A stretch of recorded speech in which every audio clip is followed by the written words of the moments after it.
Rock Island Auction Company's December 5th, 6th, and 7th premier firearms auction is absolutely stacked with incredible, beautiful, and historic firearms, including Lot 1248, this beautiful shotgun from 1866. For centuries, Belgium has been one of the major firearms production centers in Europe and in the world. Liege, of course, is especially famous for its long-standing tradition of producing fine and historic firearms, and many of the world's finest firearms engravers were trained in Liege. This beautiful shotgun before me dates to 1866. It was produced by Adolf Janssen, who was the gunmaker to the king in this period. And as you can see, it is still in remarkably high condition. Beyond its beauty and its high quality condition, this gun also has history. In 1866, when this firearm was created, Leopold II had just come into power. His father died in December of 1865, and so he had big ambitions to make a name for himself. He is the first cousin of Queen Victoria of England, and this gun was presented by Leopold II to Sir Charles George Young, Garter King of Arms. The Order of the Garter is the highest level of knighthood or chivalry in the United Kingdom. Its membership is limited to just the monarch themselves, the Prince of Wales, and 24 additional members. To be a member of this order is obviously very prestigious.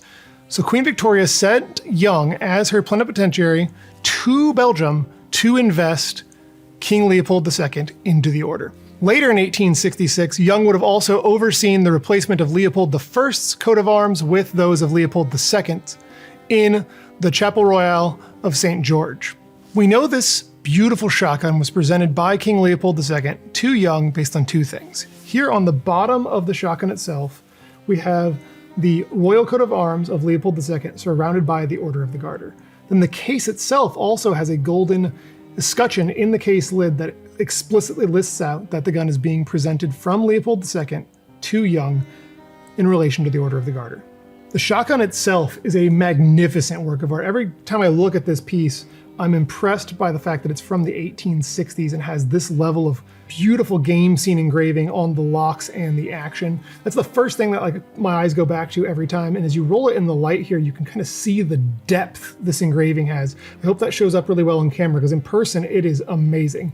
So on each of the locks, you've got a pair of dogs, and then those dogs line up with the scenes here on the sides of the frame. So on the right side here, we've got a pair of rabbits or hares that are about to be hunted by these dogs. Then if I flip it over and look at the other side here, you've got dogs again in a different scene on this lock, and then you've got a covey of quail in a very detailed scene on this side of the action. And it's just, the level of detail is amazing. And one of the things that's really beautiful throughout the whole gun, as you'll see, is that everything is framed in these beautiful, chiseled, raised relief gold inlays as well. And that again, it kind of draws your eyes into these scenes.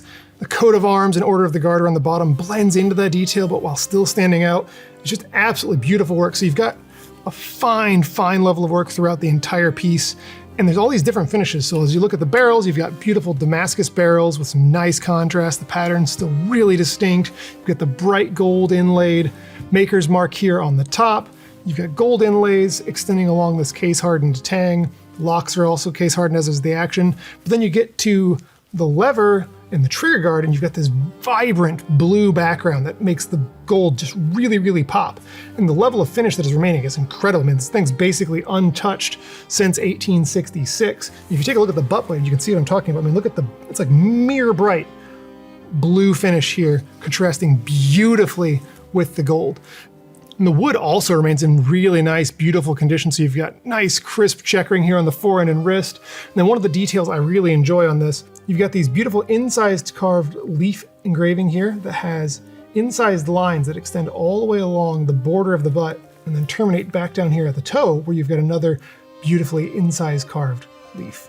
All in all, an absolutely beautiful pinfire double barrel shotgun, a beautiful work of art from a fantastic Belgian royal gunmaker. This shotgun dates to the 1860s, so that's early on in Leopold II's reign. He had high ambitions to make Belgium a world power, and the key way to do that in the 19th century is to establish colonies.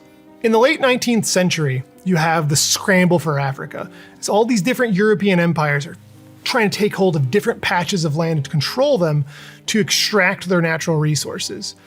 In the 1880s, Leopold II sends Henry Morton Stanley, the famous English explorer, to the Congo.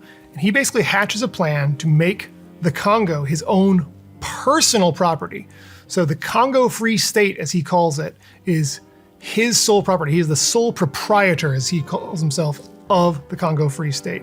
Initially, early on, they're mainly exploiting the region to extract ivory, which is a very key product in the Victorian era for all kinds of products, from piano keys to musical instruments to all kinds of little trinkets. We don't have plastics really yet, so ivory is a very key product. You see it on firearms, of course.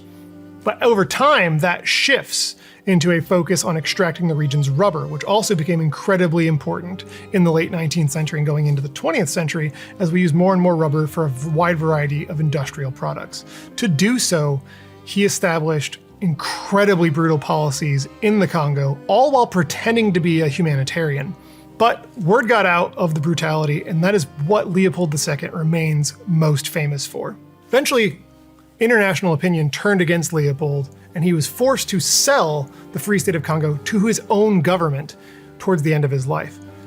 In Belgium itself, he remained a quite popular figure. He was known as the Builder King for all of his grand works that were partially financed by, of course, the extraction of natural resources from the Congo. This December, I heavily encourage you to come to Bedford, Texas, come to the Cathedral of Fine and Antique Firearms Collecting, and see this gun in person at Rock Island Auction Company. It will blow you away. It exemplifies the opulence of the Victorian era of kings and royalty.